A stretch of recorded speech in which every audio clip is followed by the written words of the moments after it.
Aha, aha, ha. Okay. I don't know what's wrong with me.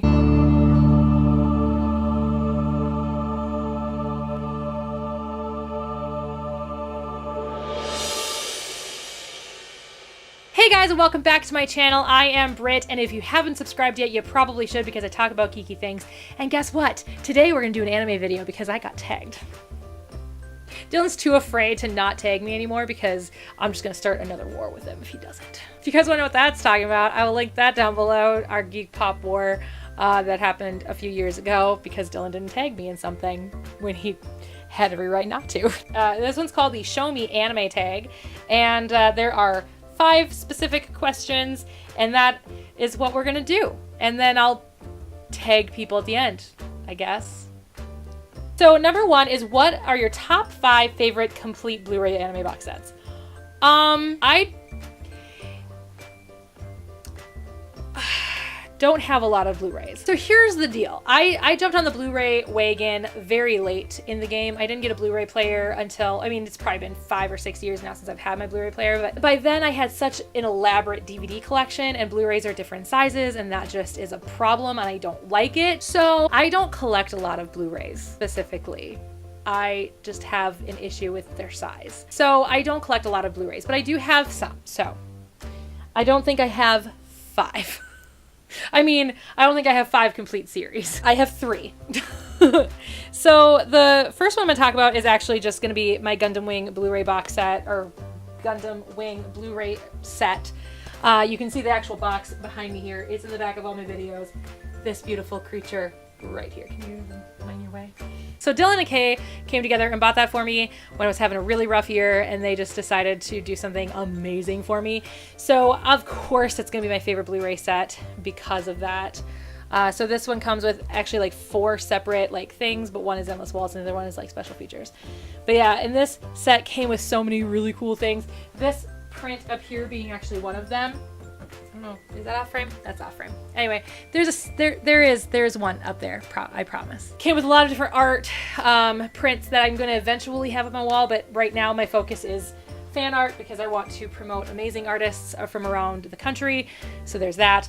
It also came with, obviously, like I said, this beautiful box that I have set as Epion behind me because Epion is my favorite Gundam. Came with all kinds of really cool things. I will link the unboxing of that video at the end of this video, at the end card. So enjoy that. The next one I'm going to talk about is my Black Lagoon / Black Lagoon Second Barrage set that I have. This one's just special because I love Black Lagoon. Black Lagoon and I have a very interesting relationship because the first time I watched it, I didn't like it. And then I watched it again and I just absolutely fell in love with it. Has my favorite female character ever, Revi. She's such a kick-ass lady and I adore her. This is one of those series though that I really can't watch a lot, you know, in a row because it's just so heavy, but it's such a great series and I love this show so very, very much. I've had it for a long, long time, so you'd think that I would have it signed by now, but I don't get signatures anymore. And it's weird to ask people that I've known for 10 years for signatures. This next one is another one where I actually know somebody and it's a Kame ga Kill.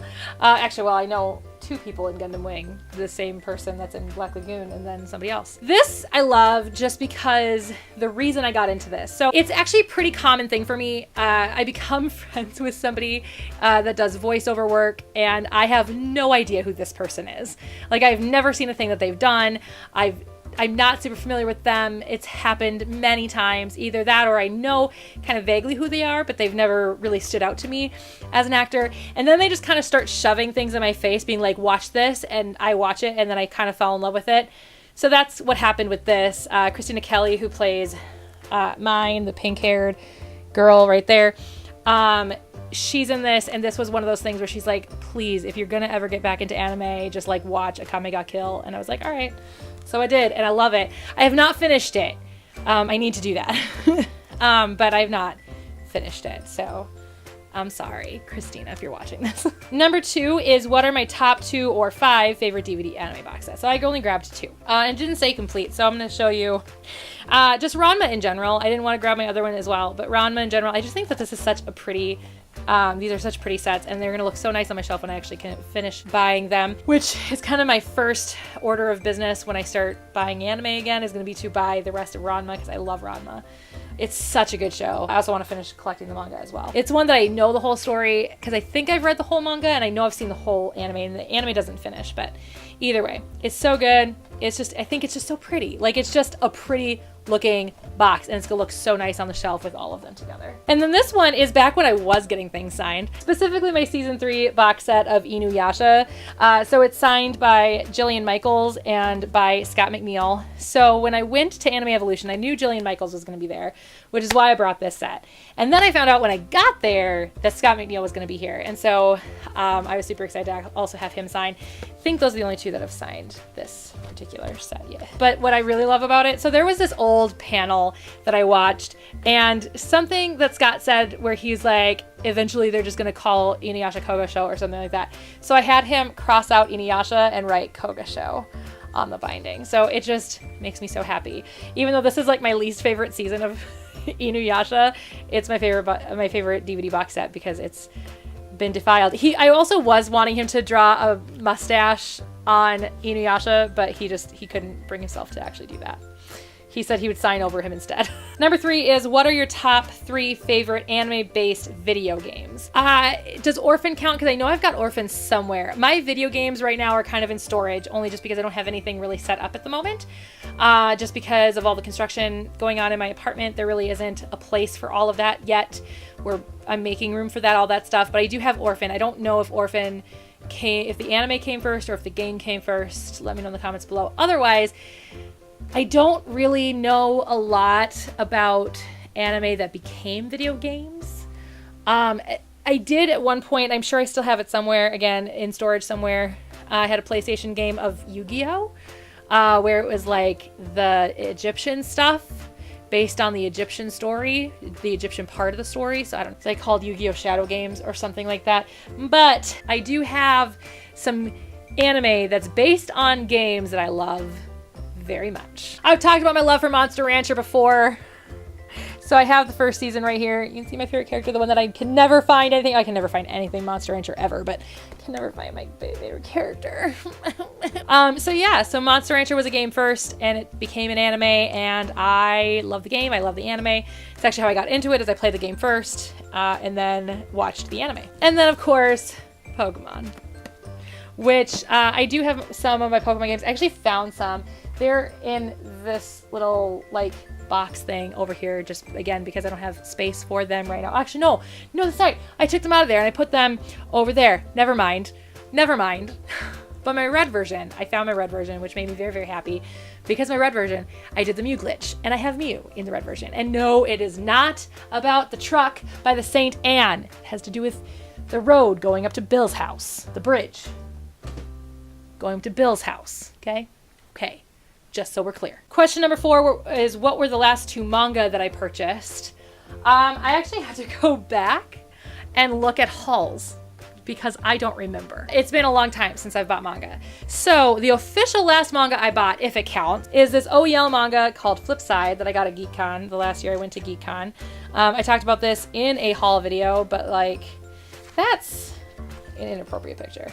But the art is really cool, but it's an OEL manga. I got to know the author of this, the creator of this, the artist. As a matter of fact, he was going to be somebody that I was going to bring in to GeekCon as like a guest at some point. This actually was going to be for 2018, but obviously that didn't happen because GeekCon didn't give me a chance to give them amazing guests. Not that I didn't give them amazing guests in 2017, I did, but like, more amazing guests. It's fine. Otherwise, the last time I went manga shopping was for all my ramen volumes. So technically, these would be the newest 2. So I actually don't know if that's true or not. I just figured out what my last haul was, and I figured out what I bought during that haul, and it was Ranma volumes. So I don't remember what order. And then finally, what are my top 3 favorite Blu-ray anime movies? We need to revisit the fact that I don't buy a lot of Blu-rays. My favorite anime movie that I own, quite frankly, is either Awakening of the Trailblazer or The Girl Who Leapt Through Time, but both of those I have on DVD, so they don't count. But I do have a couple of movies on Blu-ray, and I do love them. But they're also completion movies. The both of them are completion movies to mecha shows. Can you guess what they are? So the first one being Gundam Wing Endless Waltz, and I know technically this is an OVA, but there is a movie version, so it's fine. But yeah, Endless Waltz is my favorite Christmas movie. Hey, if Die Hard gets to be a Christmas movie, then so does Endless Waltz. Okay? Same thing with It's a Wonderful Life. Oh, It's a Wonderful Life is not a Christmas movie. Maybe this coming December we'll talk about Christmas movies and talk about why those aren't Christmas movies. But they are at the same time. So this is too. This is my favorite Christmas movie. I watch it every December during my marathoning of Christmas movies because this is a Christmas movie. It's set at Christmas and I love it. It's just such a good movie. It's actually what got me into anime twice in my life. For more information on that, look at the mukbang that my friend Nikki and I did where we talk about her making me watch Endless Waltz a couple times to make sure that I stayed in love with anime. So I'll link that at the end of this video as well. And I don't watch the OVA version anymore. I watch only the movie version. But yes, it was not theatrically released as a movie. It was released as an OVA with then a movie compilation at the end of all of that. But I don't care. It's still a movie and it's my favorite Christmas movie, so let it go. And the other one was actually, I believe it was theatrically released. I don't know if it was theatrically released in Japan, but that is the ending movie to Fafner. Oh my God, Fafner. I need to rewatch Fafner. It's been so long since I've watched Fafner, but I love Fafner so very, very much. And this movie broke me. Fafner broke me, but this movie broke me. This movie, I love this movie so very much. And it actually is a Blu-ray. But it was one of those things because it was during that time period where I just couldn't handle that they were different sizes. And so I kept this, which, I mean, why? Why did they make them different sizes? I just don't understand. Can anybody explain to me why they made them different sizes? Because I never learned anything about distribution. So just copyright law as far as distribution is concerned. So help. So there you have it. I did the tag. Dylan, are you happy? So who am I going to tag? I'm going to tag, I don't know. Anybody who wants to do the tag can absolutely do it, but if I need to tag people specifically, then I think I'm going to go ahead and tag Kay and Kaio-chan because neither one of them make talking head videos anymore. Kay, and then Kaio-chan just doesn't make videos anymore. So I know you two have collections, so let's see them. Guys, Kay and Kaio-chan, you have now been tagged, so do videos because we miss your faces. Anyway, that is it for me, you guys. I will see you guys all next week or on Tuesday if I decide to actually upload the update video that was supposed to go up live today with the day you're seeing this, but then Dylan tagged me in this, so I decided to do this instead. But who knows? Maybe I'll upload that on a Tuesday instead, so I will see you guys either on next week or on Tuesday. Or you've already seen that update video because I did it already on a Tuesday. Anyway. Bye.